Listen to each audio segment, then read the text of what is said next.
I can get my microphone on, to order. Yeah, the first item on the business agenda is to call for the approval of the minutes from our previous meeting in December and then our conference call in early January. So moved. Got a motion? Second. A motion and second. All those in favor say aye. Aye. Opposed, same sign. Motion carries. Matt, if you're good, we have your follow-up question. We will get to in our later agenda item on the KU bonding at that point, if that's okay. So with that, we will start our new business. We have 3 updates on state investments in university programs. And our first presentation is from Dr. Susan Metzger from the KSU Water Institute. So Dr. Metzger. And how are you? Good. Good. And I think I have some slides that could be pulled up, perhaps.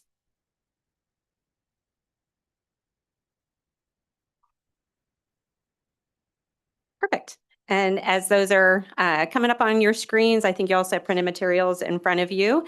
I really appreciate the opportunity to share a brief update of some exciting things that have been happening through the Kansas Water Institute at K-State. Its impact not only on our campus with our partner KBOR institutions, and then really exciting the things that are happening throughout the state of Kansas based on the work that we've been able to do. So let me make sure that I get this rolling. Oh, yep. Okay. So let me back up a little bit.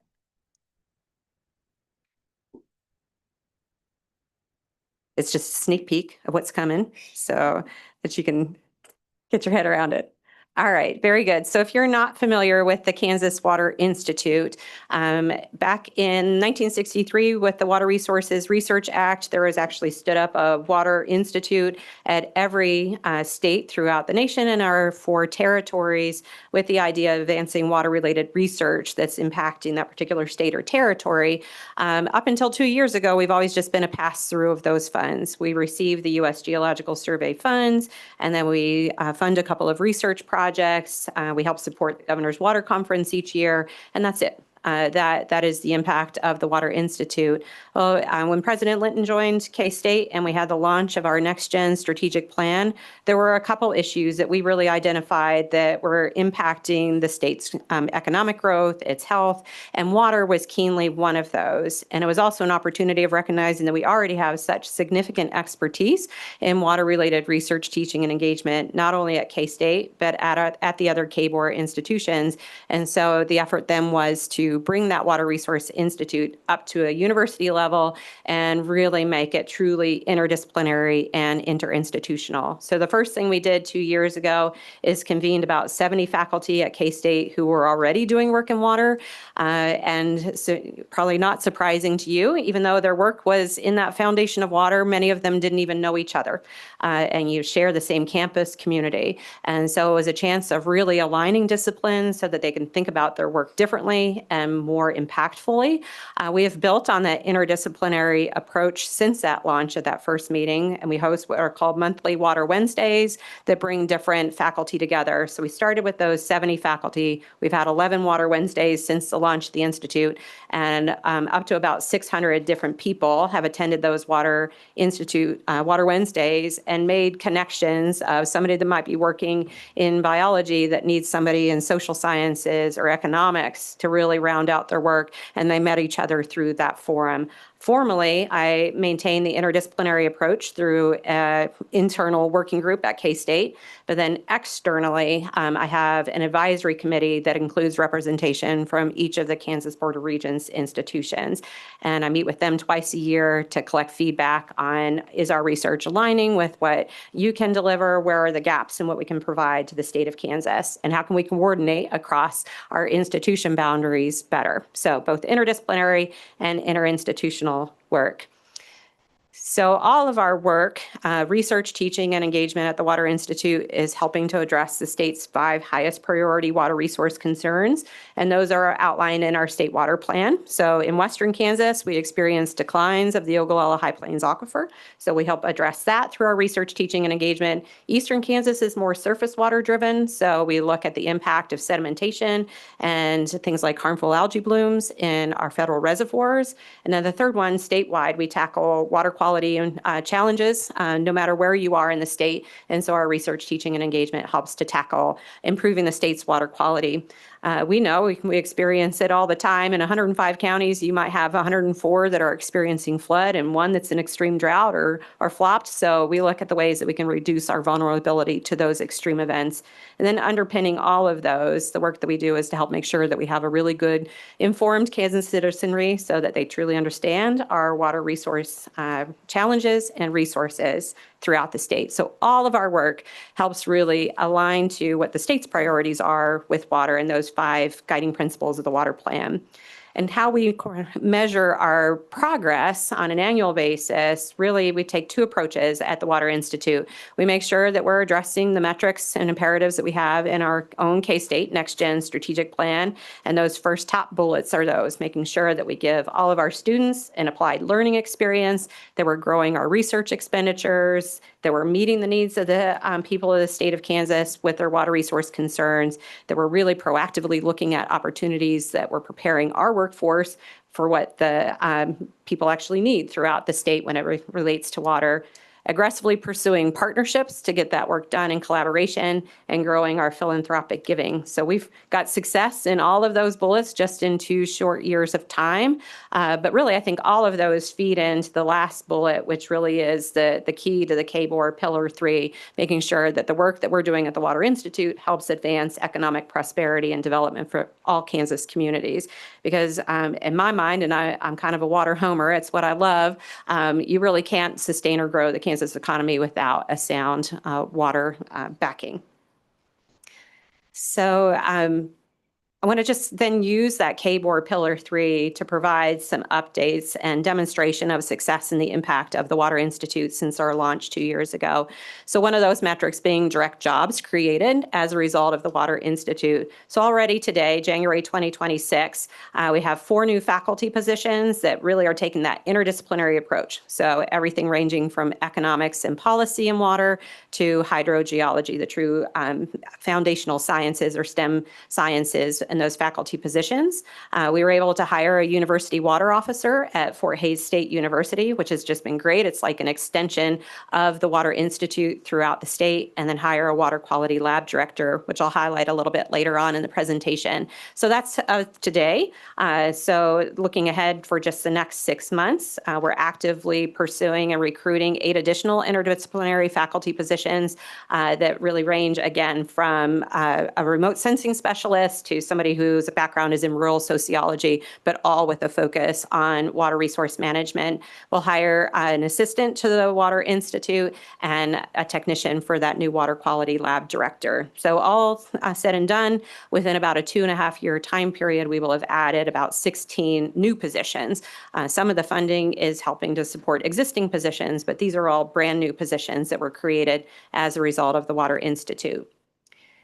So looking at direct investment attracted, so you may already be very aware that we were very fortunate for the past 2 years. We have a $5 million annual investment from the state of Kansas that comes to the Kansas State University that then we distribute through other KBORs, institutions or communities, industry partners to advance this research, teaching, and engagement. It's been incredibly impactful, and I'm really excited about what we've been able to do with $5 million to translate into additional direct investment attracted because of that.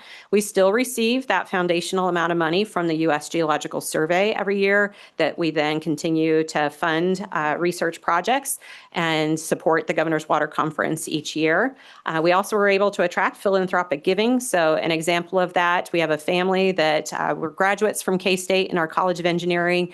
All of the members of the family seem to have been attracted to careers in water. They have a real heart for it. And so when they saw that the Water Institute was being launched, they reached out and asked how they can invest. And so they have endowed 2 undergraduate student research experiences. So we've been able to match that with funds that we have from the state. So at any given time, I have between 7 and 9 undergraduate students who are working on applied research experiences. And we know that those undergraduate research experiences are really impactful, not only for the work that they're creating, the knowledge that they're generating, but the type of discipline that they're learning, how to be better researchers, better data managers, better writers. All those things come from an undergraduate research experience. So it's pretty impactful. So we've taken that investment from the state of Kansas and the U.S. Geological Survey, and already in 2 years, we've been able to attract about $11 million in external investment. And a lot of that comes in federal grants, but also in industry partnerships and investments. And I think in a year when a lot of people throughout the nation have kind of paused in their aggressiveness of seeking federal funds for research grants, that has not been the case for the Kansas Water Institute. So we already have more than $8 million in proposals that we're excited to hear some outcome here in the next month or two, and hopefully translate into additional direct investment for the Water Institute.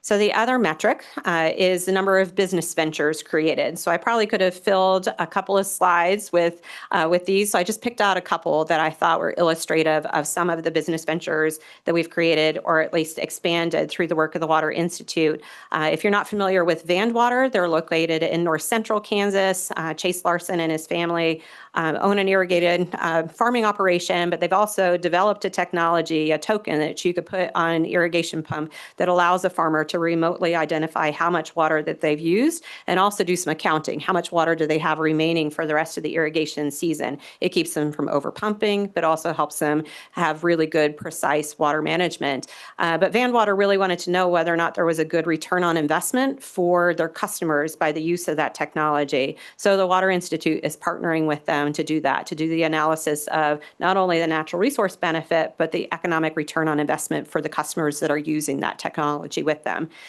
We also are partnering with Western Kansas Irrigation, which is located, as you can tell by the name, in Western Kansas over the Ogallala High Plains. So they're an irrigation company that was interested in advancing into membrane technology for livestock wastewater recovery. We have that expertise at K-State in our chemical engineering and civil engineering department. And so we've paired those researchers on the ground with Western Kansas Irrigation to improve the technology that they're developing in their company, but also accelerate the adoption at feed yards. So feed yards like Ursic and Dahl and others are actually deploying that technology and working hand with us, not in a laboratory, but in a real world setting to see if it's actually recovering the wastewater to a point where it's drinking water quality for cattle at a cost-efficient way. The picture there is from a trip I just had last week to Cary, North Carolina, to visit with our partners from SAS. SAS is a data analytics company. So we're really fortunate in the state of Kansas. We sit on a gold mine of data when it comes to water. The state has been investing in water data collection for many, many years. But I often say that we are data rich and information poor. We can do a lot more with the data that we already have. And so in partnership with SAS and our campus community through the Water Institute, we're really able to deploy some people that can dig into that data, look at it in different ways that we've never looked at before, deploy machine learning and AI so that we can really make the best use of the data that we have in the state of Kansas for improved decision making. So this trip, just a really nice example of it, of not just doing some research and then preparing a fancy report and then hoping somebody reads it. Carolyn McGinn, former senator from Kansas, is a special advisor to the governor on water. She came with us to Cary to work hand in hand with us of looking at that data, understand the partnership with SAS and why it's important. And then a new one that we're kicking off with Burns and McDonnell this spring in South Central Kansas over the Equisbeds Aquifer. Due to previous oil and gas exploration in that area, there are a lot of chloride contaminations. All of our work in the past has just been to try and just kind of put a fence around that chloride, keep it from spreading. But now we've realized that there could be the opportunity that you could actually recover and treat that water. And can we do it in an economical way that helps address water supply shortages? So Burns and McDonnell is looking at the treatment technology, and we'll pair with them the economics piece of it to see if it actually is a reasonable technology for water recovery. So kind of coming to a couple of the final slides, one of the other metrics that is in the K-Board Pillar 3 of the way that we report is our investment in capital infrastructure. So we pulled together our fellow Board of Regents institutions and the Kansas Department of Health and Environment and Department of Agriculture and looked at what is the water quality lab equipment that we already have throughout the state, what do we really need to fill in the gaps, and with that we identified the type of lab equipment that we would house at a new water quality lab at K-State through the Kansas Water Institute that allows us to do things like looking at PFAS and microplastics, which are certainly emerging contaminants of concern for our drinking water. A couple slides, I'm really excited about our interinstitutional partnerships. So we continue to fund research through the University of Kansas and Wichita State University, support their research graduate and undergraduate students. This photo up there on the screen, K-State and the Water Institute had an existing partnership with NASA and the NASA Acres program. And they approached us about a year ago and said, we'd really like to partner with a community college and co-develop a curriculum that allows students to understand the role of Earth observations in not only ag, but water management. And can you help us find a community college partner? So we partnered with Garden City Community College, and last semester was the first time they offered this technology and ag course. So they go through the course. Those students were our first cohort. They get to do all those things. We have K-State and KU professors that actually teach the course with the Garden City Community College. And then each of those students have the opportunity to roll into an internship program with NASA Acres. So it's pretty exciting. We're going to offer it again in the spring of 2027, and then hopefully expand that to other community colleges, especially throughout the Southern Great Plains. And then one more example of our interinstitutional partnership, we provide direct funding to Fort Hays State University to support their students, a muscle laboratory that's growing there, and then looking at antimicrobial resistance in wastewater recovery and drinking water. And then support their water officer. Satya and I have become great partners. It truly is like extending the Water Institute campus throughout the state. And so we go out and host our Water Wednesdays on the Fort Hays State campus twice per year. So a couple of pictures from our most recent visit there and a snapshot from Fort Hays State University's plan where they highlighted their excitement on their side of the partnership with the Water Institute. So I'll just end with a few community development initiatives. Again, I feel like I could fill an entire presentation on this, so I just wanted to illustrate through a couple of things. This PFAS Partnership Day, we know in other regions of the U.S., especially in the Northeast, those that might have a lot of timber industry or oil and gas, they've seen concerns with PFAS, which is called a forever chemical, in their water supply for a long time. But it really hasn't been a significant concern in Kansas, but there are some new EPA requirements that will make it really challenging for communities to stay in compliance with PFAS and for us to really understand the human health concerns with that. So we convened a number of communities through the Water Institute this summer, along with KDHE and other industry partners, and just said, what do we know about PFAS in Kansas? What do we not know? And how can we collectively work to address that? So we have a number of research and data collection things that are coming out of that PFAS Partnership Day. One of the things is hosting a Water Quality Health Summit this spring. So in partnership with the Kansas Geological Survey, University of Nebraska, and KU Med, we'll pull together the water experts and the health experts and look at things like where are we seeing rises of nitrates or PFAS that might be having impacts on low birth weights, maternal health, or the emergence of neurological diseases, and where then do we need to really focus in on remediation or additional understanding of the contaminants of concern. And then finally, we're just kicking off a new opportunity working with Western Kansas Groundwater Management District Number 1. That's around the Scott City, Leota area. They do a really great job of groundwater management planning based on hydrology, and they're really interested in then of now bringing in the Water Institute and layering on economic risk into their planning. So we'll kick off that partnership with them here this spring. So with that, I'm pretty sure I'm rounding out to my last slides. I really appreciate the opportunity to talk about this topic. I think you can tell I love water. I love the Water Institute and the work that we're doing, and happy to answer any questions. Thank you. Okay.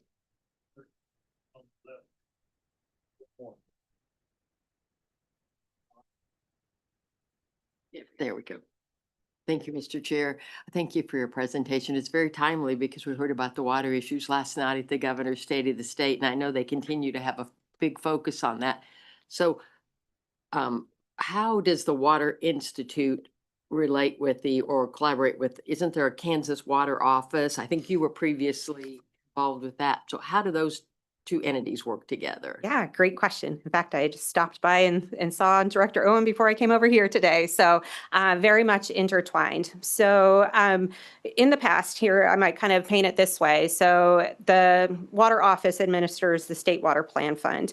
It used to be about $18 million per year. It's really enhanced the past few years. And of that 18 million, I would say less than $500,000 on an annual basis then would be distributed for water-related research. And we would share that through primarily it went to K-State and it went to KU. And now we have this opportunity, the State Water Plan can continue to address some of those high priority research projects that they identify, but now we really have this expanded funding opportunity that can really focus not only on the research and not only on the research at K-State and KU, but expand that through the other institutions and add the teaching component and the outreach component, which I think are really important in that. The other thing I'll mention, so I have that external advisory committee that includes representation from all the KBOR institutions. We have 2 representatives from the Water Office that sit on that, as well as representation from the Division of Water Resources. Okay, thank you very much. Thank you for presentation. Thank you. Crocker. Thank you, Chair. Director Metzger, thank you for the update. Your passion does come across as you've made a lot of progress.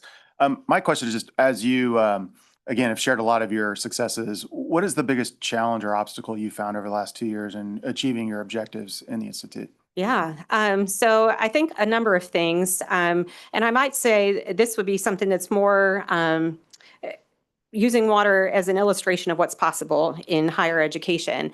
So it's not necessarily a water challenge, but taking that interdisciplinary, interinstitutional approach. It's really not the way that universities are typically structured. You come in, you're an expert in engineering, you're an expert in agronomy, and you can advance your career and make really great impact with that. Not only the knowledge generation, but student generation and everything. But it really is a new way of thinking of how you get people to really think about how you pair your work in a different discipline, or that you can pair your work with somebody at Pitt State and it's not competition, and make that more impactful. I think I'm kind of breaking down the silos and making it work from a human element and from a structural element that hopefully expands to other topics, community health and well-being, whatever it might be. Thank you. Thank you so much, Susan. My questions are a little bit more micro. Yeah. On the positions you're adding, which is fantastic, you're getting good funding and there is definitely a need. Are we looking at the faculty that's probably on areas that is on the sunset mode and reutilizing on training and bringing that talent into these new positions? Is there any effort in rethinking that kind of approach? That's great. And I'd love to maybe hear more ideas about some ideas of how that would work. So I'll tell you a little bit about our approach with the positions that we're starting with, and then kind of what happens as those positions might, seek other opportunities. So the first thing we did, we know we have expertise already that exists not only at K-State and the other institutions. So we kind of mapped those assets. Where do we already have a lot of hydrologists or chemical engineers, and where are the gaps? And not only just a gap, then if we filled that gap, would it make an impact for the state of Kansas? And so that's how we came up with these first cohort of positions and then actively recruited for those. But it's made it also very clear. So say we hire an eco-hydrologist this year, and 5 years from now, that person finds a great opportunity at a different institution, a different state, or whatever it might be. That position doesn't just get filled with another eco-hydrologist. It comes back to the Water Institute. We do the same asset mapping and to see if that still is the need that we have. The hope then, a couple of things, this cohort now truly is a cohort. So they're not just somebody that goes to their faculty home in geography, go do great work. They meet literally every single week as a cohort team. They're intended to design research together. And I hope then that extends to things that maybe not would be directly Water Institute funded, but if it's water related, could we bring that position back and reconsider what's actually going to be most impactful? Got it. Thank you for sharing that thought process. about two questions on your investment into research and finding ways to bring more grant money in. I'm sure you already considered STTR funds. And then for your business ventures and partnering with entrepreneurs, you are thinking about SBIR grants. Correct. Yes, we had one SBIR that we submitted about 1.5 years ago, and we weren't successful with that one. But sometimes those non-successes are also a chance to get faculty that maybe not have done industry partnership or engagement before to kind of sample it and sample it even just in co-development of a proposal. So I still think even though it wasn't funded, it's a success because you're starting to get people thinking differently about their work. Perfect, thank you. Last question about the PFAS. Yeah. The chemical. I've recently heard about that being a center point in chemical analysis as well. It actually comes out of certain products Yes. that we don't even think Yeah. that it has that. So is there a way we would communicate with the employer who's buying those products? Or is that research extended into those areas? Absolutely. So if you're not familiar with it, it comes from everything like Gore-Tex jackets and Teflon cookware, waterproof mascara, all then. The boxes. Yeah, I mean, everything that makes our life comfortable has PFAS in it and has for a long time. And that then over time has ended up in our water supply. Where we see it in Kansas in concentration are actually more around industry manufacturing areas or military operations. So you see kind of spikes around Fort Riley or older institutions, installations. So there's some of that. And then some of it that really is legacy, where it might have had an old installation, you might have had an old firefighting training operation, and that's ended up in the water supply. So yes, there's still the opportunity, I think, just for everybody to understand just the luxuries and comfort of your day-to-day and what its impact is to water supply. But for Kansas, it's really focusing in on a couple of hotspots and a couple of sort of legacy industry inputs. Fantastic, thank you. You're welcome. Any other questions? If not, Dr. Metzger, thank you very much for your Thank you. presentation. I appreciate it. Great work you're doing there. Next on the agenda, we have Dr. Roy Jensen with the KU Medical Center Cancer Center. Yeah, and the architectural program there.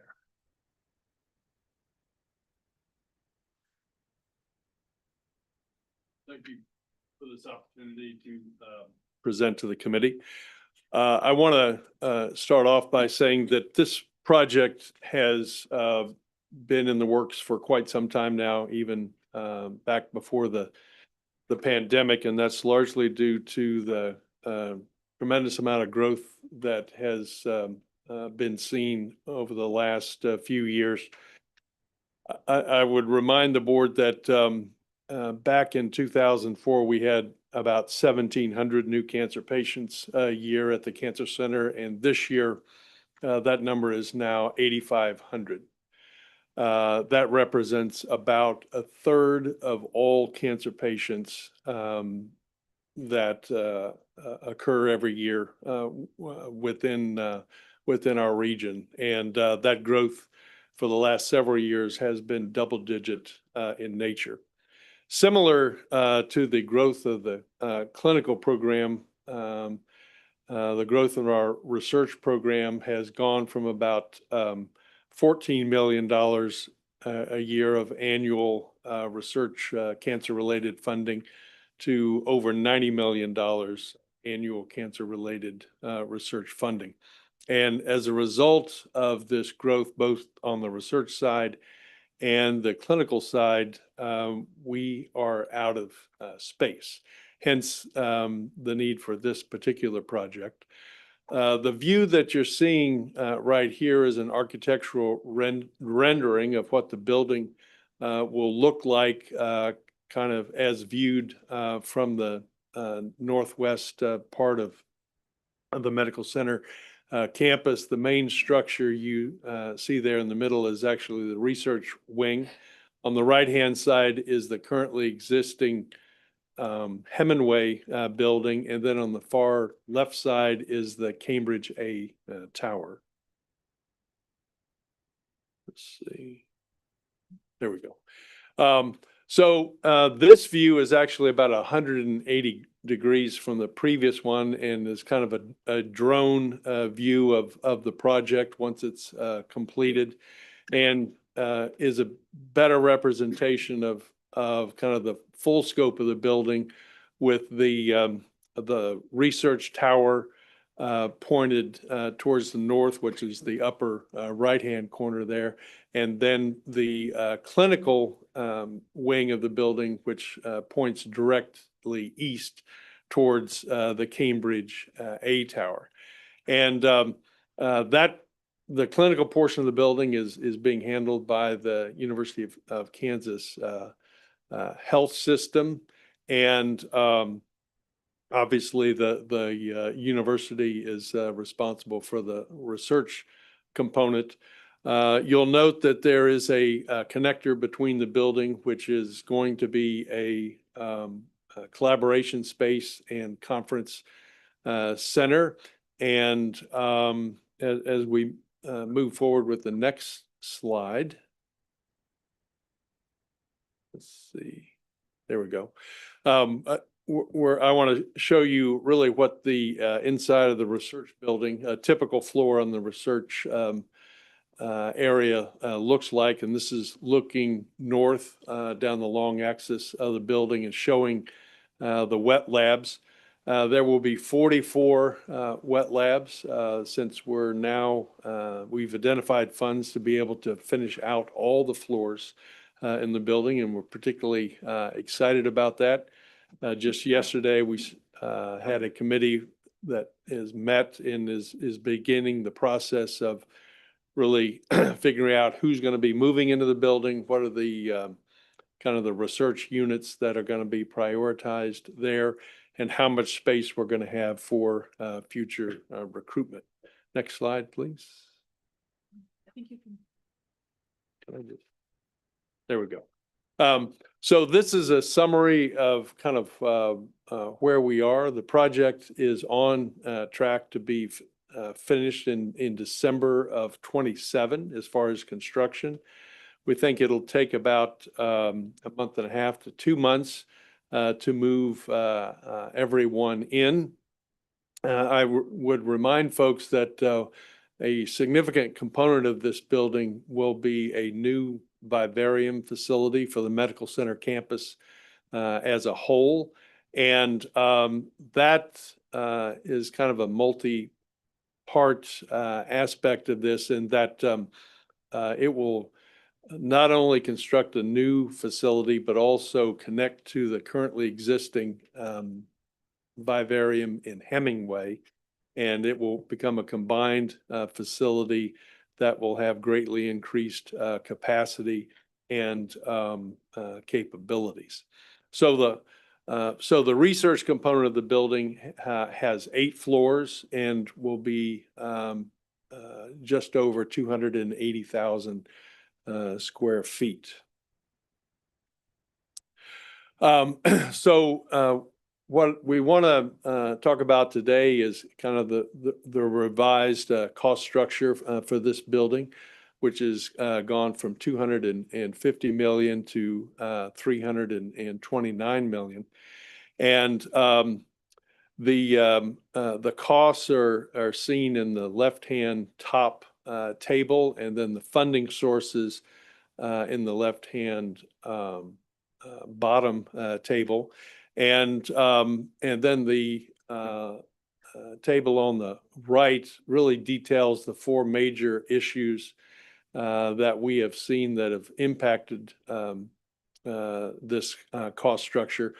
And the first one, of course, is that the new cost estimate is based on actual accepted bid packages that have been received. So it's no longer just construction estimates from several years ago.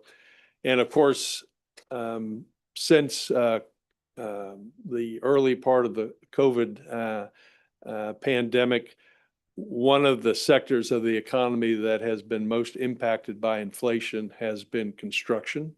And in fact, since 2020, construction costs have gone up about 40%. The other factor that was a bit of an unknown at the beginning was that the site that this building complex is being constructed is a pretty complex site on the medical center campus that's had a number of projects that have gone on over the last 100 years. And it's also a critical access point for a lot of the utilities that supply the campus. So for instance, the main electrical line, the main internet connection, storm sewers, sanitary sewers, all run through or underneath this facility. And there were a number of surprises in terms of things we didn't even know about that were there in terms of old sewer structures. And so that also was reflected in the increased cost. And but one of the major things that's contributing to this is because of some new revenue streams that were identified. We are now going to be able to fully finish out this building. The old cost structure reflected the fact that we were assuming we were going to have to shell 3 of the research floors. And now all of those are going to be completed. So those 4 things have resulted in increased cost, but we're also going to get a much more significant return on investment. We were spending $250 million, and the estimate was we were going to get 11 new wet labs. Now we're going to be able to construct 44 new wet labs, so considerable expansion there. So with that, I'll be happy to take any questions.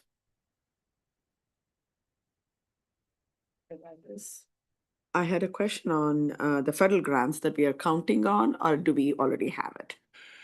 All those that were listed in that table there, we have all of those. There's one pending congressionally directed spending mark that is in the budget that's currently being debated, but that's not listed there. But that would be an additional $36 million. Okay. Thank you. And we're very grateful to Senator Moran's office for his efforts on our behalf. The other thing that I would like to note is that that table also included a one-time $75 million allocation from the Kansas State Legislature. And that was in the form of a challenge grant that was critical for us to help jumpstart a lot of our philanthropic efforts. And that challenge grant has now been met.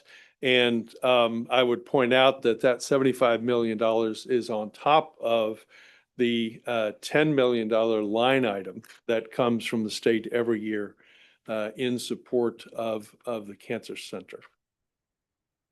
Very good. Thank you.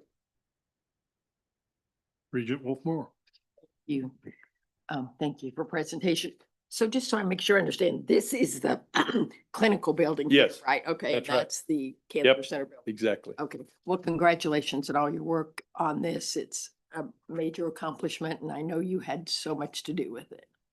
They're making tremendous progress, and it's fun to watch it come out of the ground. No other questions? Dr. Jensen, thank you very much. All right, thank you. Continued success on this. Looking forward to that grand opening. Got it. Next on the agenda, Dr. John Tomlin from the Wichita State University National Institute of Aviation Research. Dr. Tomlin. Thank you, Mr. Chair.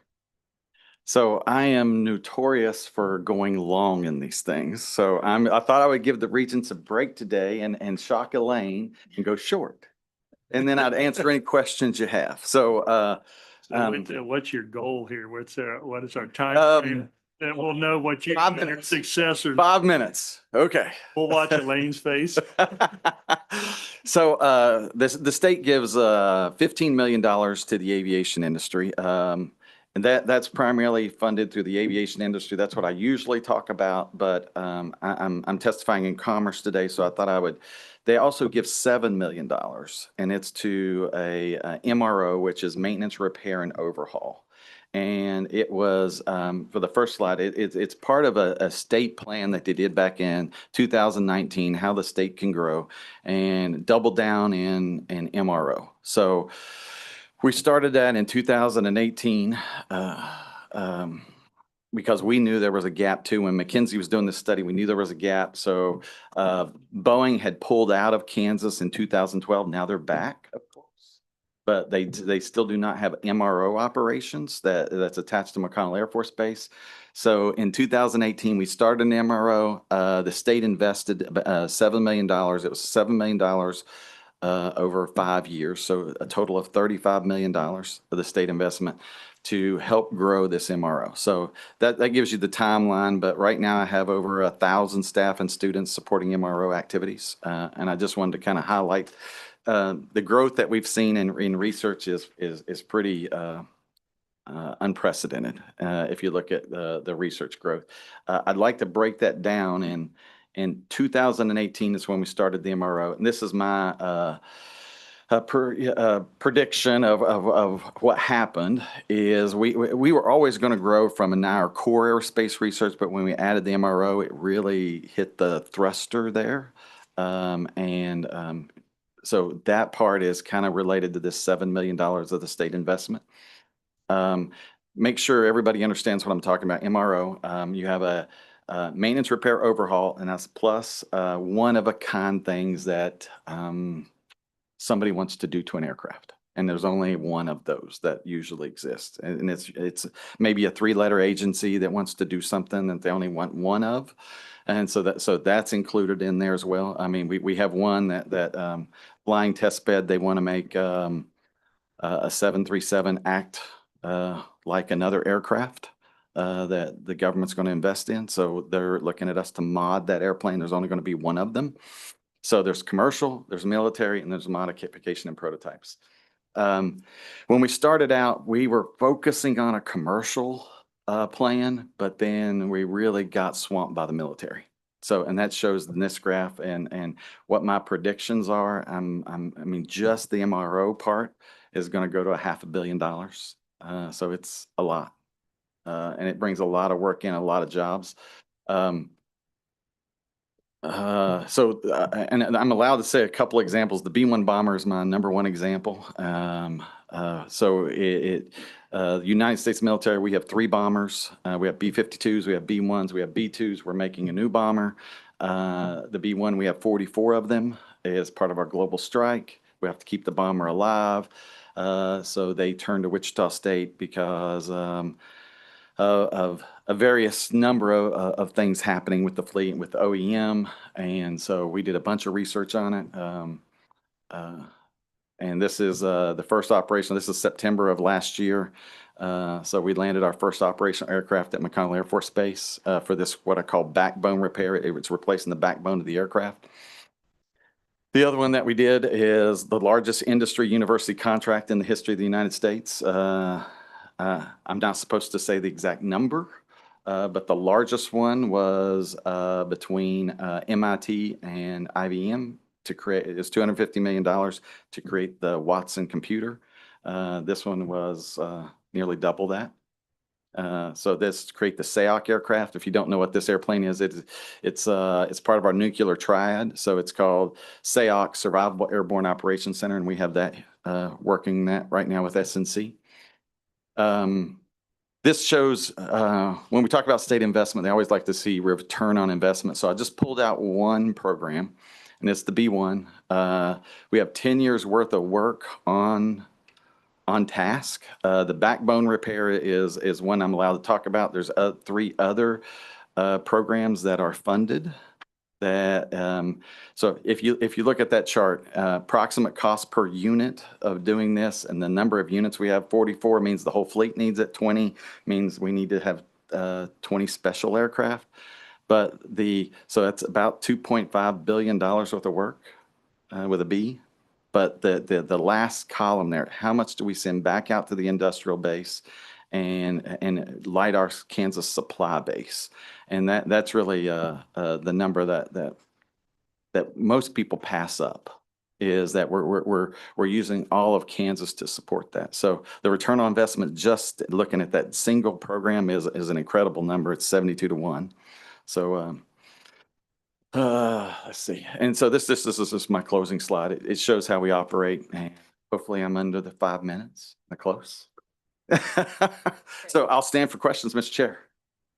That was very quick. Yeah. I told you I wanted to shock you. You did. Shockers. Any Questions? questions from the regents? Well, since K-State talked to us about these PFAS material that is in our system, is there anything that we do when we are creating these big, huge machinery and produce materials? Do we do any analysis there? I know this is totally from other side of the. Primarily from the additive side, there's some technologies, and it's like, how do we go back to the moon again? Why does it take so much money? It's when we made the bomber the first time, and the bomber's 40 years old, and it just so happens Nair's 40 years old. We've lost some of the manufacturing technologies, primarily welding of titanium. Yeah. It does not exist in the United States, so we have to bring it back. So we're using one of our Kansas supplier base to bring back that capability, primarily thin gauge titanium that we'll have to use. So I hope that answered your question. The additive is part of it as well. So Gotcha. All right. Thank you. Fantastic updates, of course. yes. Regent Crocker? Thank you, Chair. I echo the fantastic, these are great numbers. Dr. Tom, I have a question. So the slide you show with the growth opportunity and the commercial declining, was that a conscious effort on your part, or is that just a market related? It was a conscious effort on my part, because we were growing. It's I think the commercial side, in my opinion, the commercial side stresses out a little bit long. Their financing that they need is kind of ups and downs, and where the military is a steady financing. So I chose to go the steady route. I think there still exists. I mean, as the state's going to talk about Salina and Topeka, I still think that there is more MRO work that can be done in the state. I think with the 12,000-foot runway we have at McConnell, we might be, with just the military side, we might be maxing that out. So using those other two 12,000-foot runways, Forbes Field and then Salina, might be the opportunity there. So I think there is an opportunity. Okay, thank you. Any other questions? Living up to our end of this deal, short presentation. Yeah, we'll stop on the questions. Dr. Tomlin, thank you very Thank you, much. Chair. Best of luck on your presentation to the Commerce Committee today. Thank you.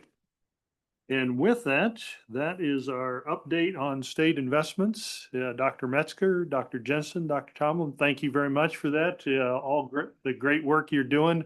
Yeah, I think it really will show the legislature what the universities are doing to impact this state and move us forward. So thank you very much for all your efforts. Now, to see if we are playing up to speed there on the internal audits. Shift gears here and go with our review on our internal audit plans. And first up, Jana Clark from Kansas State University. Good morning, Regents. I appreciate the opportunity to be with you this morning.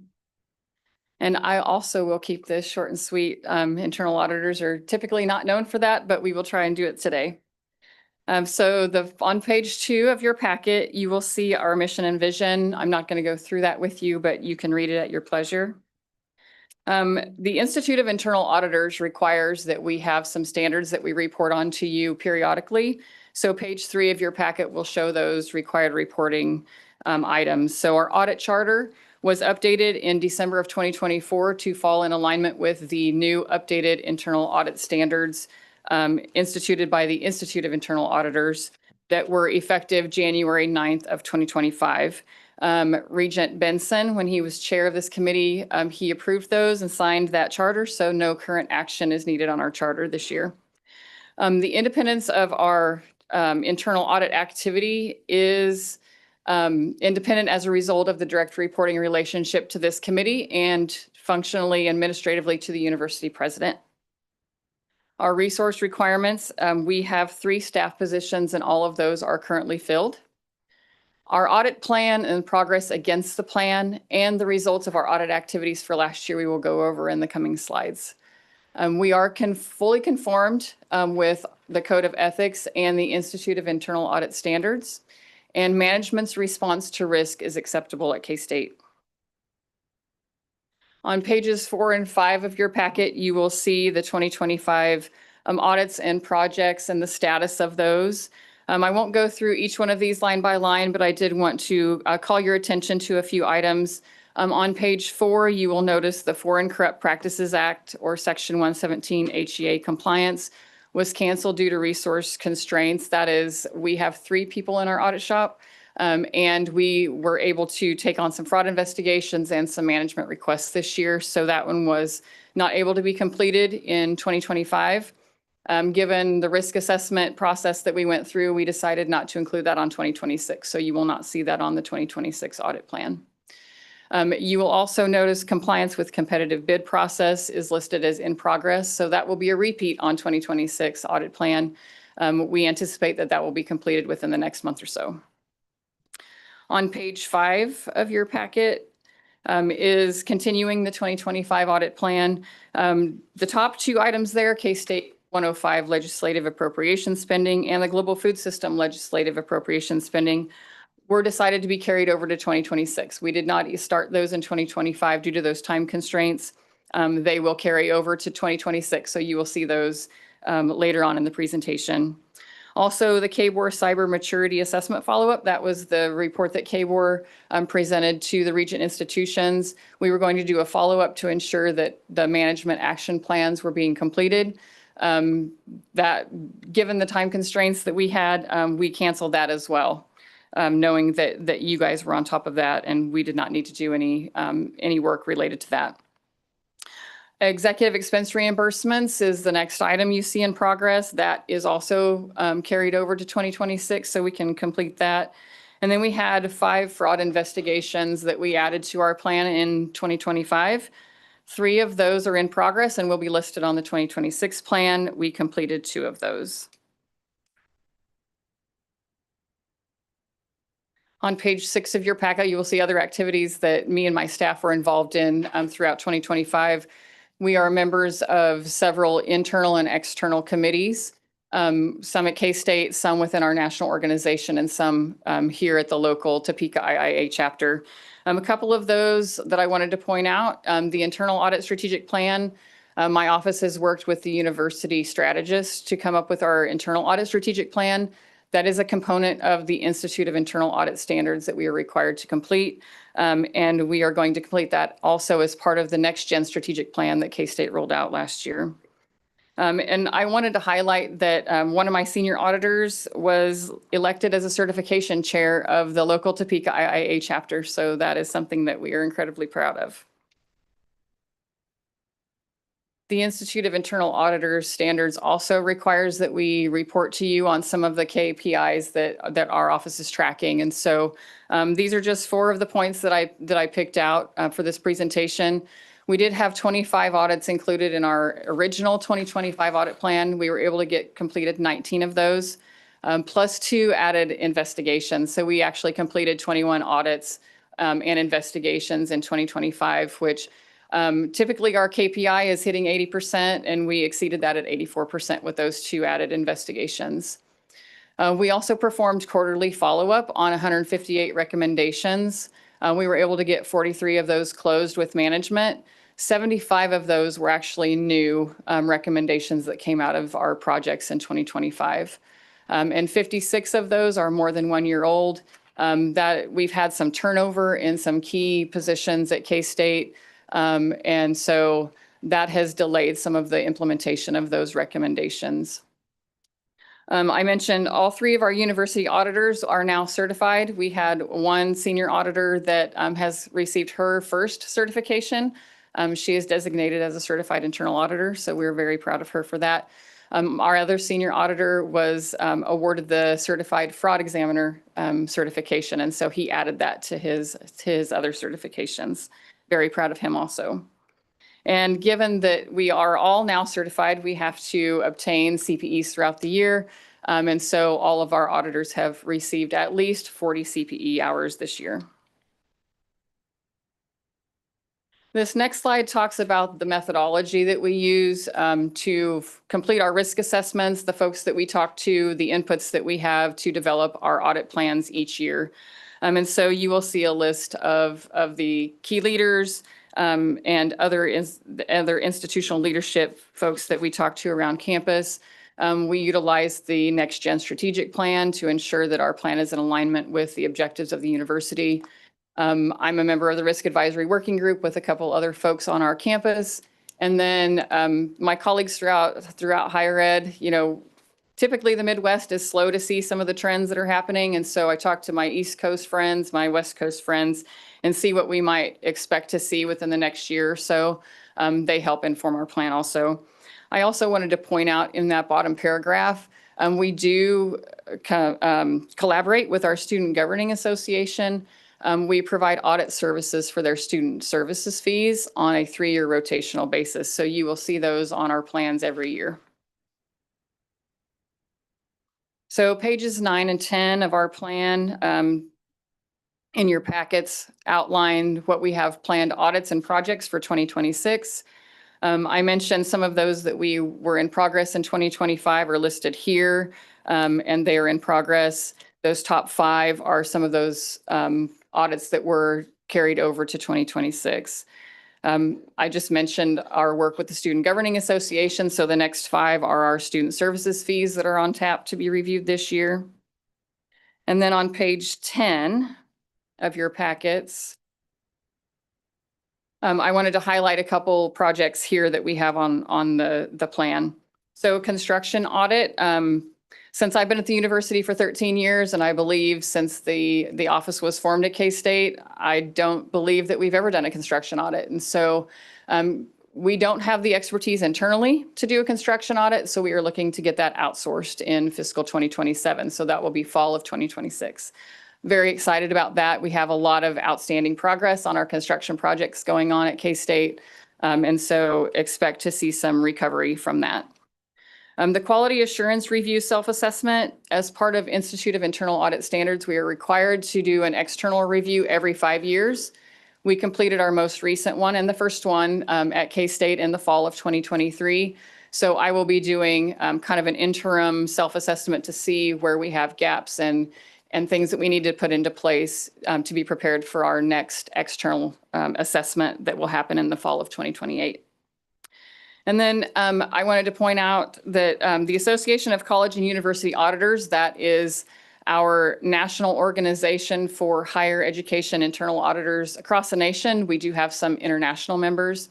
If you will recall, I was a board member at large for the last 3 years, completed that term, and I was elected to the 3-year presidential cycle. So I'm currently serving as vice president of the national organization. I will be the president next year and the immediate past president the year after that. So a lot of work that goes into that, but we are moving higher education internal audit forward. And so it's very exciting, and I'm able to bring a lot of great things back to K-State. And it's recognition not only for Kansas State University, but for the state of Kansas. I will be the first president from the state of Kansas for ACUA. So very happy about that. Congratulations. Thank you. And with that, that is my presentation. I'm happy to stand for questions you may have. I got a few, and this would be for all of you. So do you feel you have the resources and the support to do the job you need to do for K-State? I have the support. University President Richard Linton is great. All the staff are great. Executive leadership is wonderful. I believe that we presented some peer comparisons of resources last year to this committee back in April, I think.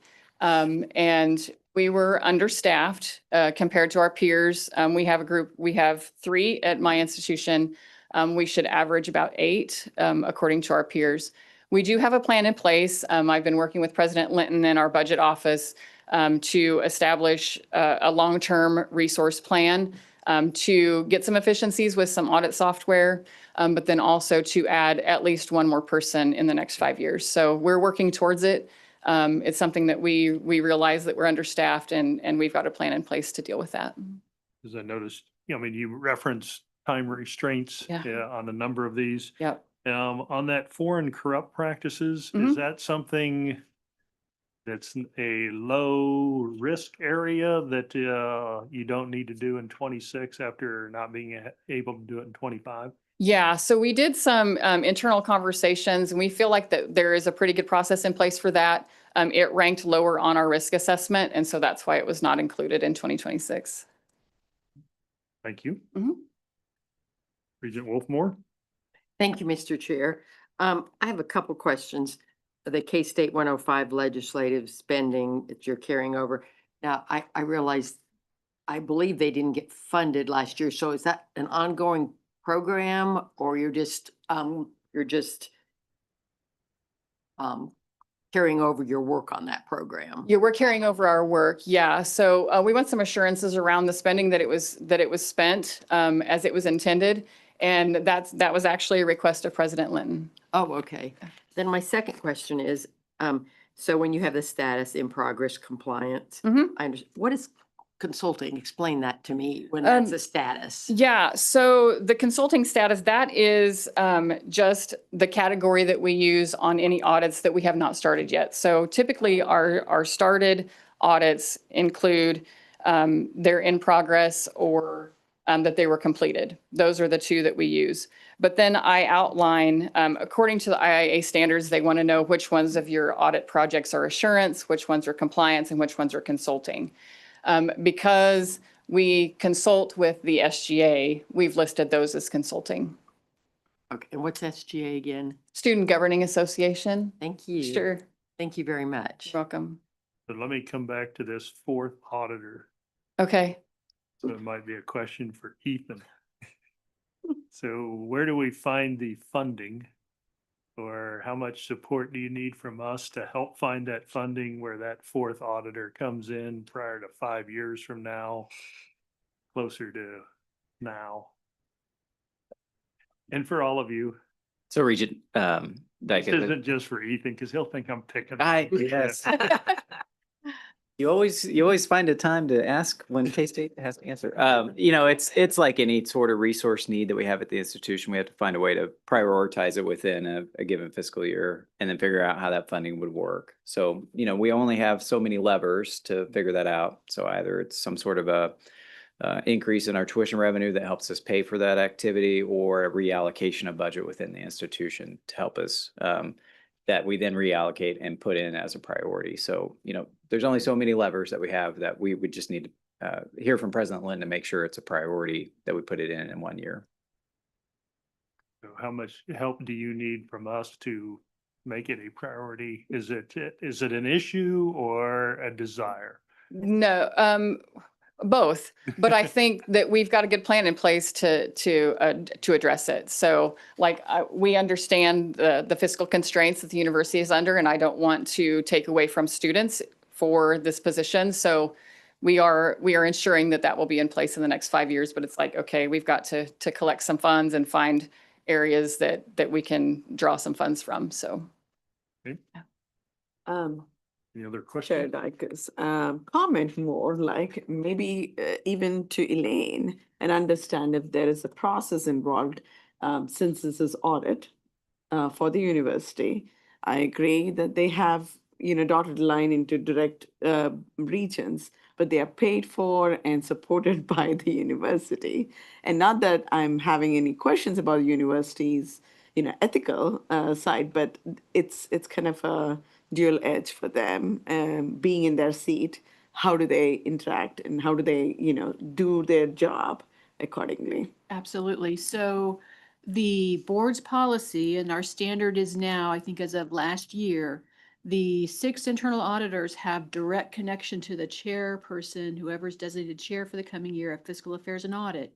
They have their direct email address and contact information to call them if there is a concern on their part that something's not being addressed, or they feel that there's some concern that needs to be addressed at the Board of Regents level. They have a direct contact with that chairman, and then we can decide then what needs to be taken Got a from that. hotline.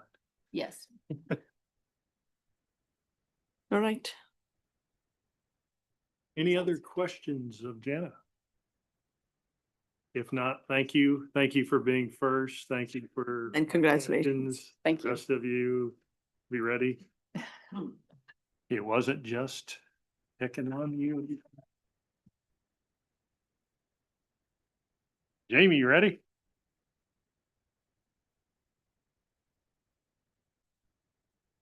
Got it. Dan's got a little height on me. No, you're good. Good morning. Morning. I am, pop up here in a second, you'll see.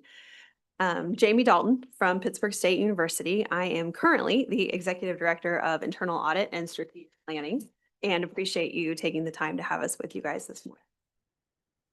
Okay. Make sure I hit the right button. There we go. Oh, I went too far.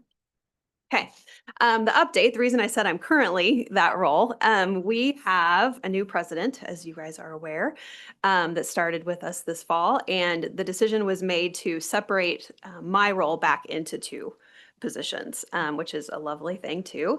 So that search has begun. I think our illustrious Doug Ball is the chair of that committee, hoping to hire that in the coming months to have a separated internal audit role again. So this is likely, you'll see a new face next year for the presentation. Just wanted to get you updated on that, and Doug will keep you updated as someone is hired for that role. Our mission for the university remains the same.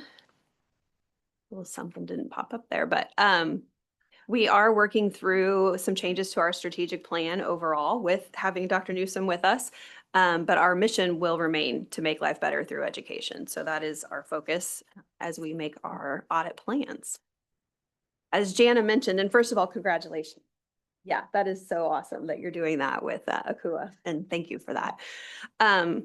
Required reporting that IAA has us report every year. So our audit charter, we also updated last fall to meet the new guidelines. It was approved by President Shipp and came to this committee for approval as well.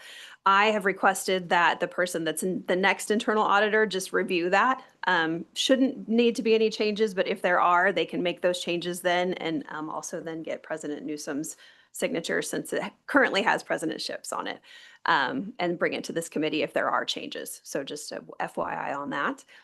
Independence, definitely reporting lines are appropriate and provide unrestricted access. And to address Regent Prasker's question from before, that is definitely something that as you step into the role, I can say from experience, that is top of mind, I think, on both sides, both the board and at the university. It is something I was actually specifically asked by Doug as I was coming into the role, because I've been at Pitt State for a long time and worked with senior management for a long time and have relationships. One of his first questions was, if you don't agree with the president, if you don't agree with what senior leadership is saying, would you feel comfortable going to the board?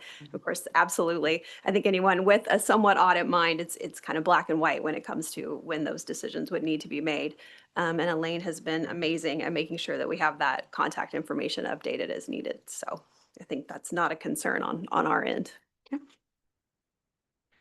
Audit plan will be in the next slides. Resource requirements, I do believe, are adequate to go ahead and address Regent Dykes's question. Along, again, the study that we did and presented last April found that mostly for a regional our size, we're pretty standard with having one.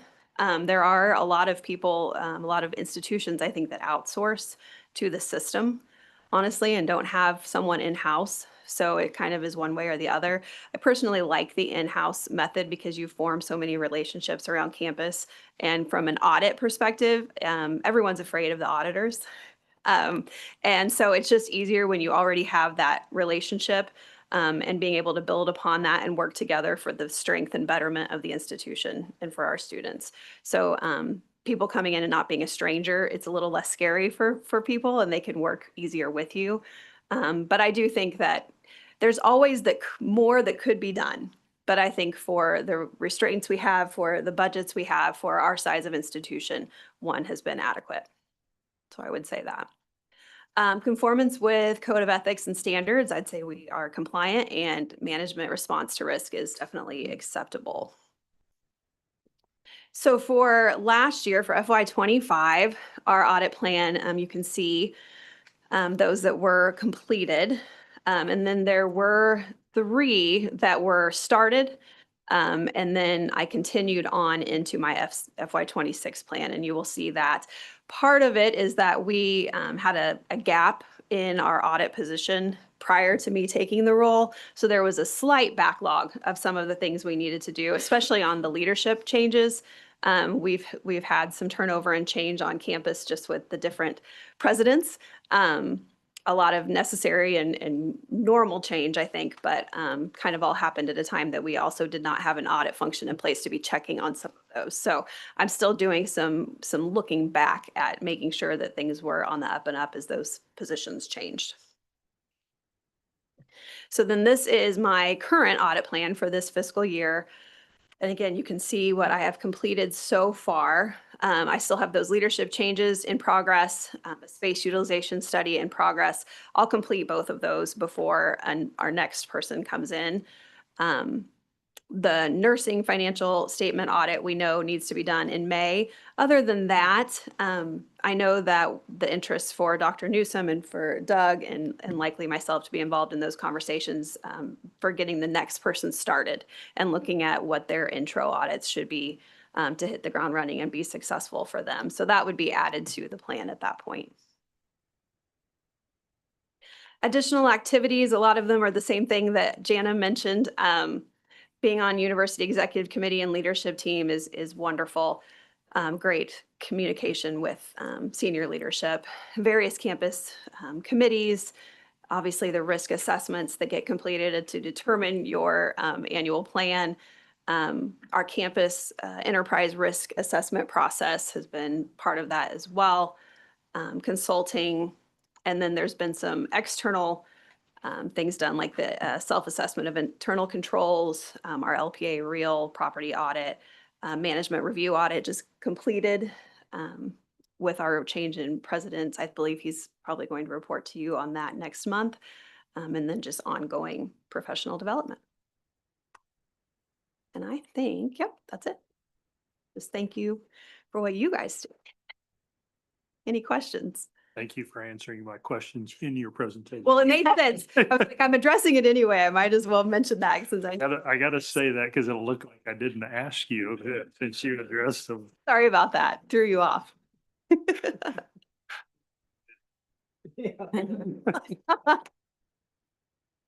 Any questions of Jamie? I was wondering if the financial audit, do we comply to DCAA compliance and then you're auditing on that? Or how is our financials? Do we follow any particular compliance for our financials?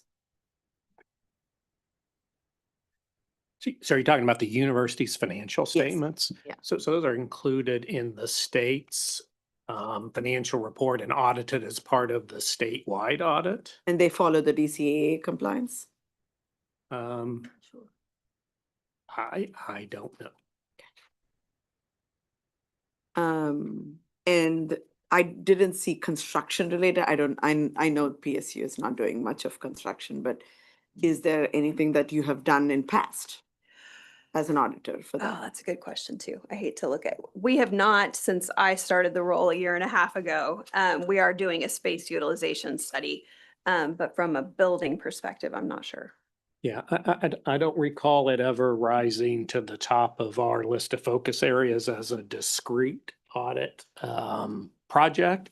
It would have been hit on with some kind of in a secondary way with some of the projects we've done. And so we've had projects in the past that addressed transaction processes through the system and certain departments that would have been involved in construction projects. So kind of would have been a secondary element as part of that effort, but not as a discrete project. Thank you. That's all my questions. Jamie, I got one more, and this could have been, I should have asked Jana too, so, any concerns you found in any of the completed audits that need follow-up? Yeah, and are they being, if so, are they being followed up and corrected? They are, yeah. I think, traditional audit process is you have your findings, and then you work with senior leadership in those areas to address any issues and offer the final report, and then a process to how are we completing this and what's that timeline? And we have had no concerns on completing those and moving them forward. Yeah, I included that in my report. It was on one of those pages where I talked about 158, I think, recommendations. We do quarterly follow-up on all of our audit recommendations that haven't been closed out. So depending on when management set their remediation date. So if they anticipate a date in August, we will follow up on that in September. So yeah, we do quarterly follow-up on all of the non-closed recommendations. Thank you. Any other questions? If not, Jamie, thank you. Thank you. Yeah, enjoy getting back to just strategic planning. Thank you. And third but not least, Nick Davidson, Fort Hays State. Good morning, everyone. It's the first time presenting here in Topeka, so it's nice to meet everybody. And we have audit plan and some updates here. I have the internal audit mission here for Fort Hays State. Want to put an emphasis on providing an independent appraisal as a service to university management, developing recommendations, counseling, and performing audits in really all areas of the university. So some of the mandates sanctioned, as Jana mentioned with the IAA, our audit charter, it is currently under revision to conform to those updated standards that became effective beginning of last year. So that is something I do plan to have completed here in this first quarter and get that submitted up to the appropriate parties for approval. Independence reporting line, I think we already kind of mentioned, as of now, is appropriate to the president and as well as to this committee here, if need be. No restrictions on my scope of work, resource requirements, as we've kind of been talking about. I can't exactly remember. I wasn't here for when that study was done. I think Fort Hays was kind of on par with having an audit shop of 1 to 2. Right now it's just 1, just me. So I think you could look at a lot of different areas of the university and think that more resources could be beneficial for certain with all of the things that go on. I know in the past, Fort Hays, there was some student auditors.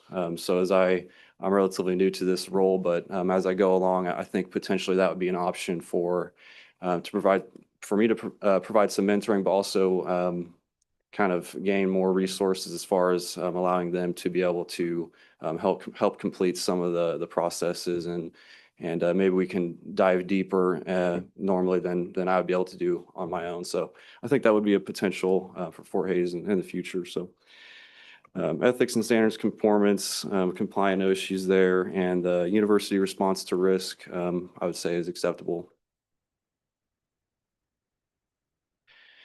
Here's the audit plan for fiscal year 2025. Was a bit of a weird year for Fort Hays. I believe it was the beginning of fiscal year 2025. The university did lose our dedicated internal audit position. It was Brett Gerber, who I think would have presented a couple years ago to this committee. And I think there was a tough time getting the position filled because it took almost that whole entire fiscal year to get that filled whenever I came in last May. So Baron Green, I think he presented to this committee last year, is our controller.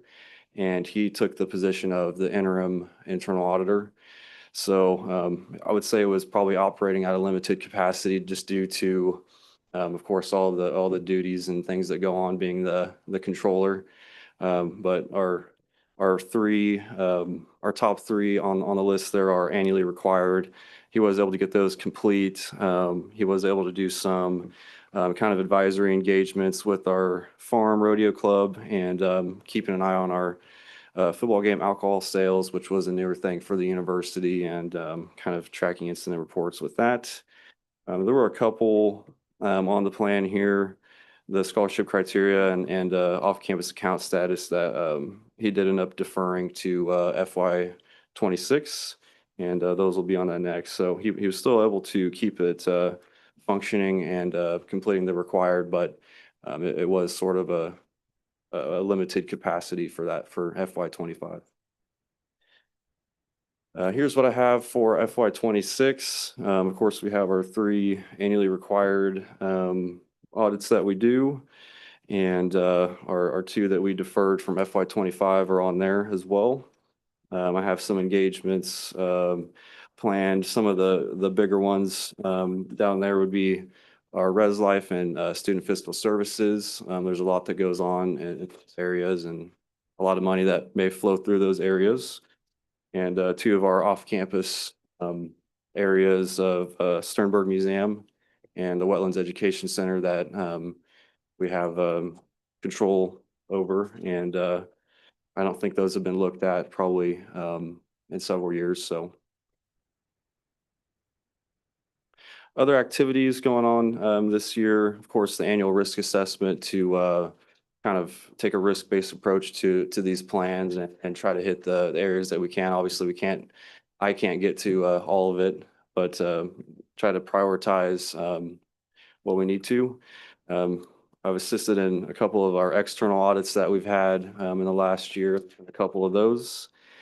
Being a member of the President's Cabinet and our Enterprise Risk Management Committee, providing consulting and sales tax advice with all the nuances with that per request of different departments. I've gained my membership in ACUA and the IIA, which are kind of the 2 big organizations that we use for guidance and keeping up with each other as far as what's going on. President Mason invited me to do the Kansas Leadership Center training. It's kind of like a 2-day event just to gain some professional development in that area. And I found some of it to be applicable to engagements that I may have with the different departments. And being involved in miscellaneous campus events like our professional development days and just trying to learn more. Like I said, I'm relatively new to the university, and so trying to get a good feel for everything that's going on and professional development there. I have a few objectives for 2026 here, just to maintain an agile approach. Let's see here. To address different risks as they arise, of course, you have your plan, and the plan can change and time constraints and stuff may take priorities and things like that. So keep the discussions with the president and our executive leadership team to stay abreast of kind of things that are going on, and stay engaged with our cabinet and ERM committees.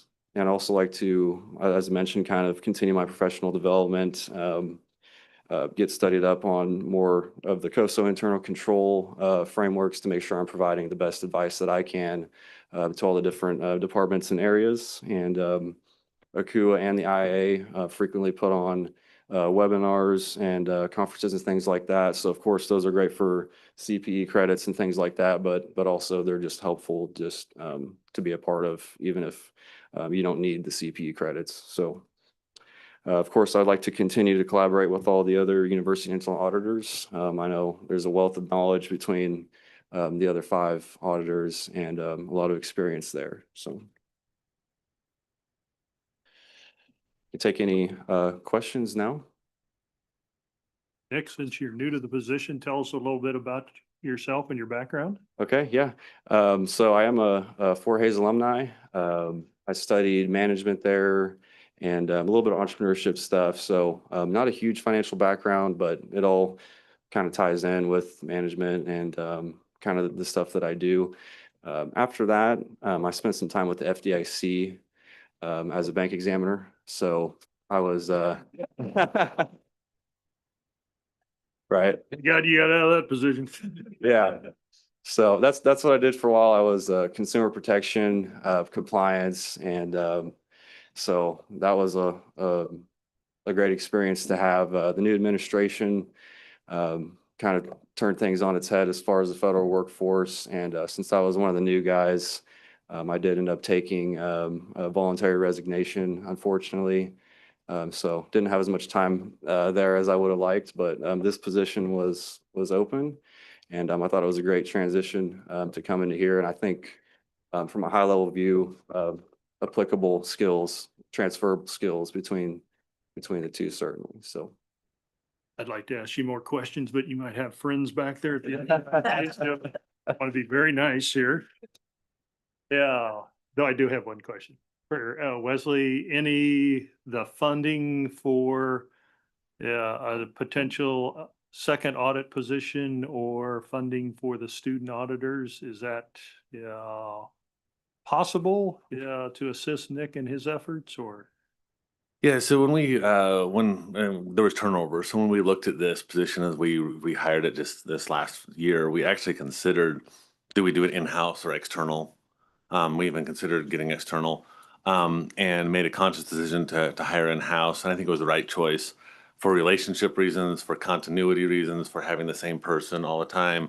And because the system, pretty much everybody has internal auditors. And so I think we felt it was important that we had somebody that would be able to interact with other colleagues here and other things. So we hired it internally. Resources, there's always constraints, Regent Dykes, but we kind of wanted to see how this one goes. He's kind of new. And historically, we've always had one, and one has been sufficient for us. As Nick gets into his role and he starts to really get rolling here with things, if he needs more resources, we would hope he would come to the president and say, hey, I could really use some help here. I don't think 7 months is enough to yet determine whether that is going to be needed, but if it is, we would try to get the resources needed for him. Perfect, thank you. Regent Crocker. I really appreciated your comment about engaging student resources. I think that really makes a lot of sense to me. It's a great opportunity for an applied learning opportunity. Certainly you want to be cautious about what areas you engage them, but I think that's a terrific comment about how we can maybe get some more resources and tackle a couple of things. I had a question. This may be more geared towards the other two institutions, but I noticed in the Fort Hays specifically was spelled out the audit for the 340B for the prescription drugs through the health center. I don't know that I saw anything related to the health center spelled out on the other institutions. Is that because it's handled by others, or is it encapsulated under another category? The others are welcome to pitch in as well, but from what I understand, that kind of 340B self-audit assessment is sort of a best practice thing that we choose to partake in. It's nothing super in-depth, but it is something that has been done historically. And I think it's a good self-check with our, I believe it's our director of student health, or I forget the title, but I did work with him on that last year. So more of a best practice and nothing super serious. So that's the reason we do it. I don't know if there's any other information. I guess more broadly, is the health center, each of the institutions has a student health activity. Is that captured under other categories within your audit plan? So when I talked to our VP for, it's switched, Division of Student Success and Academic Affairs, that is under his purview. And so when I have discussions with him, I ask him, like, where are the high risks in your area? That has not come up. It's not a specific question I asked, but he did have some other things that he felt that we could review instead. So I can definitely take that back and ask him specifically about that. Thank you. I have a question, Chair, because so my question was the same. Why did we not go outsource some of the work or all of the work But then you answered like most of the university, which I agree, because it makes a long-term sense of having somebody consistent to deal with and talk to. But we could also, piecemeal certain low-hanging fruit and get things done and not wait for 7 months or almost a year to not do audit. And so that will again be an issue. Hopefully you don't decide to go away, but you have very high risk in this position. So we need to look at how do you, assess this risk. Especially, can we identify the top priority audits that need to happen at the land-grant university and prioritize those and say that these are the audits that need to happen every single year. And others could be an option that's going to K-Board as well. Others could be not optional, but if issues like this come up, we can look at these as extended, but certain things cannot be extended. And so I would like you to work on that and let me know what's the thought process on that. Doug? I just offer an additional thought on that topic. It's also not an all or nothing decision, similar to the analysis that Wesley described they went through. We went through a similar one maybe a little over a year ago and kind of came to the same conclusion that we thought there were much stronger benefits of having the function internally sourced rather than externally. I agree. But that doesn't preclude us from using an external firm on specific projects. We happen to have a specific project underway right now that we chose to go get an external audit firm to do. In that case, primarily because they had some specialized expertise that we didn't have internally. But that would be a solution if you found yourself in a period of time when you didn't have the position filled and you had something of a high priority that needed done. Thank you. Thanks. Any other questions, Nick? Not? Thank you, Nick. Appreciate that. Thank you all. Appreciate it. Jana, Jamie, Nick, thank you very much for your presentations. Jana, congratulations on your next 3 years of commitment. Yeah, we kind of understand long-term commitments. Yeah, so best of luck on that. Thank you. Yeah, next item on the agenda, I feel like we've talked about this forever. Haven't you got this done yet? Yeah. The KU bonding discussion item, that we will talk about it at the board meeting, but I think Regent Crocker had a question at our agenda call. I can't remember. I think you got on maybe near the end that answered that regarding the Hawker apartments. Yeah. I think my question was whether we had a process in place to ensure that when we're acquiring private property, that we're acquiring it at market-based values. So we've had, since that call, we've had an appraisal come in on the property. And we're paying, we're reimbursing endowment for what they paid for it. They paid below the appraised value 2 years ago, and the appraisals went up since then. So we do have an agreement that whenever it was purchased 2 years ago, for us to deal with a pretty quick housing, I don't want to call it crisis, but housing stress, where we were leasing Naismith and some other properties and purchasing this. Then the agreement was we would pay them what they paid, and they paid below appraised value at that time. So this is really, in essence, they took a loan out for this, and we are going to reimburse them for that loan and for the price that they paid. And the price, the principal of that loan is below the appraised values. Thank you. Yep. Any other questions? If not, we'll address this again at the full board meeting. So we won't continue to beat on that until then. Next update on the unified appropriations request. Elaine, you've got an update for us. I do. Thank you, Mr. Chairman. See if I can make this large enough to see, but helpful. So you might recall, Regents, the legislature has taken a little bit of a different tack with developing its budget process. And rather than wait during the legislative session for the governor's budget to be released, which it was just released this morning, And so I'm still trying to digest what's been emailing and texted to me so far. I can make that bar go away. The two bills, House Bill 2434 and Senate Bill 315, were published and read into the calendar of the legislature yesterday. So we have the actual text of the appropriation language as it comes out of the legislators' special committee on the budget. And what they have done to most every state agency is, first of all, stricken all enhancements. So where the board requested funding for student success, some college no degree, the blueprint, the energy projects at the 3 research universities, and 1.5 million for Washburn, they are not including those.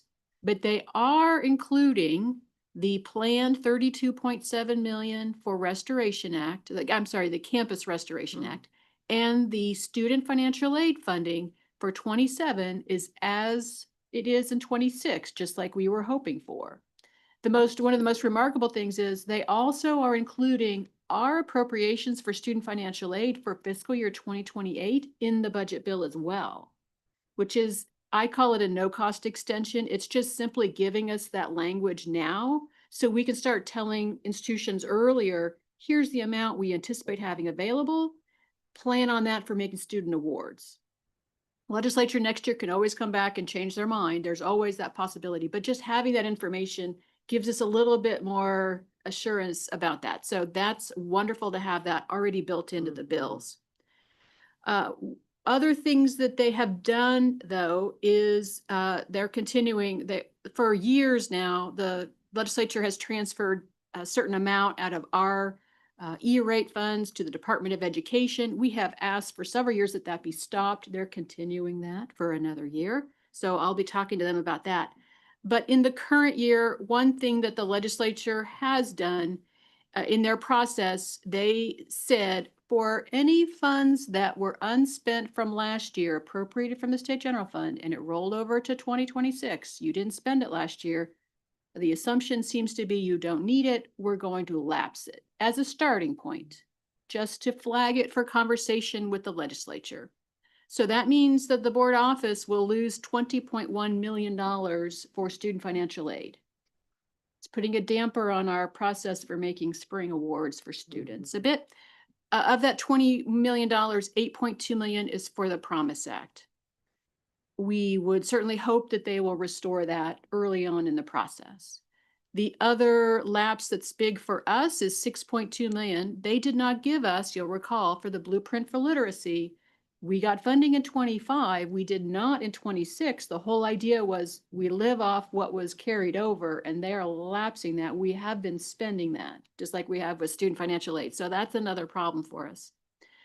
And some other various items, and there are amounts here listed for each of the institutions where they are also losing funds. If funds were carried over and they were for a capital project, those were not treated the same way. Those were retained. So where a university has state general fund from an old appropriation for demolition or for a capital project, they still have that. That's not being lapsed. It's all the other things that they're lapsing. So they are lapsing $37 million from us, and most of that is in our office for student financial aid. The last thing I'll mention, you may recall, you may not, back all the way in September, I presented the Excel and CTE amounts for the 2-year colleges for the current year, and we are short $6.2 million to fund everybody for last year's courses. We have $5.1 million available in 2 accounts because one of the larger colleges is not eligible or doesn't appear to be eligible for the funding. So we could ask for authority to move that money over. That addresses most of the shortfall, leaves a shortfall of $936,000. We'll be pursuing that with the legislature to get that addressed. And so they have not addressed it because that's just not part of their process, but we'll be taking that up with the budget committee later this month. So that's how things look right now. And I know Fred Patton will give you an update this afternoon as well with everything legislative process, but wanted to give you a heads up on where things look. So we will add a column here. Now that we have the governor's budget, we will add a column for the governor's adjustments as well. So you can compare your request, what has the governor done? What has the special committee on the budget done? And then as we add more steps, we'll add more columns to keep track of everything that's going on.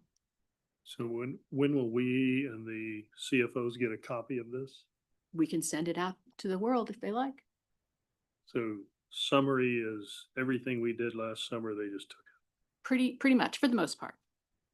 Now, I will say, just for my first glance at the governor's budget, she has added over $8 million for the blueprint in the budget for us. I was gonna ask. So there is over 8 million in the budget for that, but I think she's also added some funding for the two-year colleges course amounts where we had $16.3 million for tiered and non-tiered and Excel and CTE next year. I think she's added 8 something million there for that. So not the entire amount. And one of the big colleges you mentioned is at JCC. Mhm. That were also not eligible because they had high funds at that point. Yes, so Johnson County Community College did not change their cash around and reduce their cash reserves to less than 6 months, so they aren't eligible for 2 of their line items. But we went off last summer, we had the 19 community colleges certify their cash reserves as their estimate. Now is the time of year when we're getting their fiscal year 25 audits. And so we will rely on that information to go back and verify everybody's eligibility first before we move any money around. We don't want to do that just based on initial information. We'd rather do that off of an audit. Just have a quick.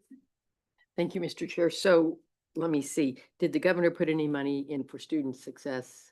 No, I don't believe, no money for student success. Okay, but she put in the 8.5 for literacy.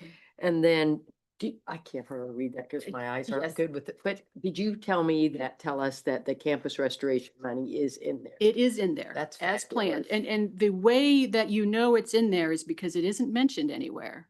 Which Okay, means they that didn't pull it out. that the statute from 2024 is in effect. great. And then you said that we're already spending the literacy money, but they pulled it out for now. So if that happens to get left out, how do we deal with that? I would certainly hope that our advocacy would resolve that quickly. Hope so. Hope so. Thank you. Lane, thank you for that great news right before lunch. Janet, Jamie, Nick, I tried on an extra auditor for you, but sounds like that ain't gonna happen. Any other questions on that appropriation? Hearing none. Standing topics, the Campus Restoration Act. Fortunately, that will be continued to be funded, but we have no updates since the December meeting. Anything there, Elaine? Nope.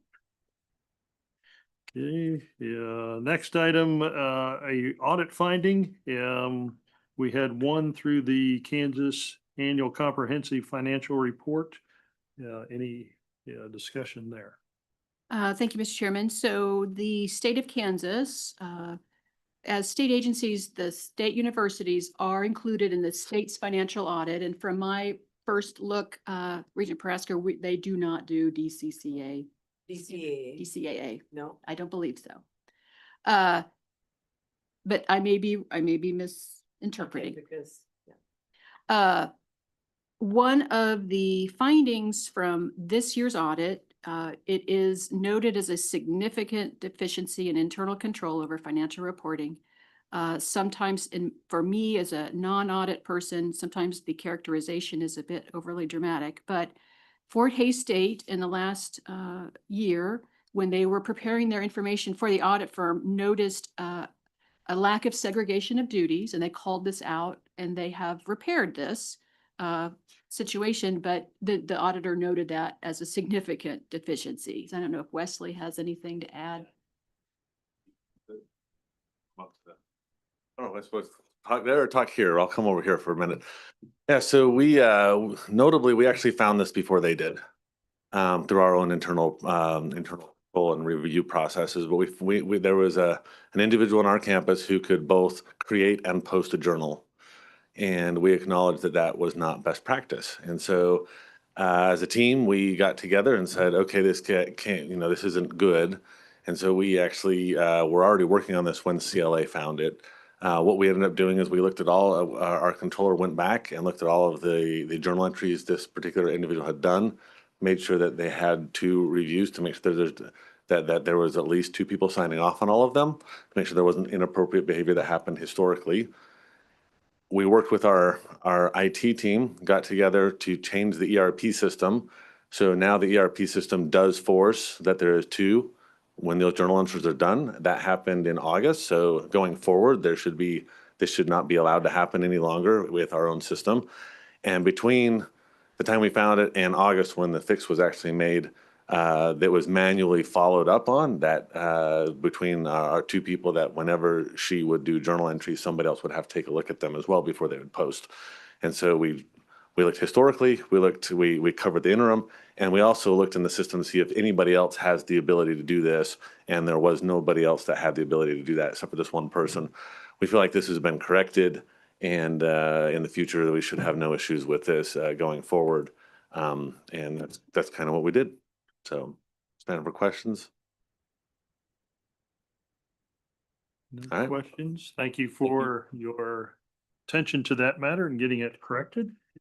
With that, that is all the items on our agenda today for the Fiscal Affairs and Audit Committee. Our agenda call will be on Wednesday, the 28th, instead of Tuesday, the 27th, which it's still in the month of January for the February board meeting because it's earlier. Yeah, and unfortunately, I have a conflict on Tuesday.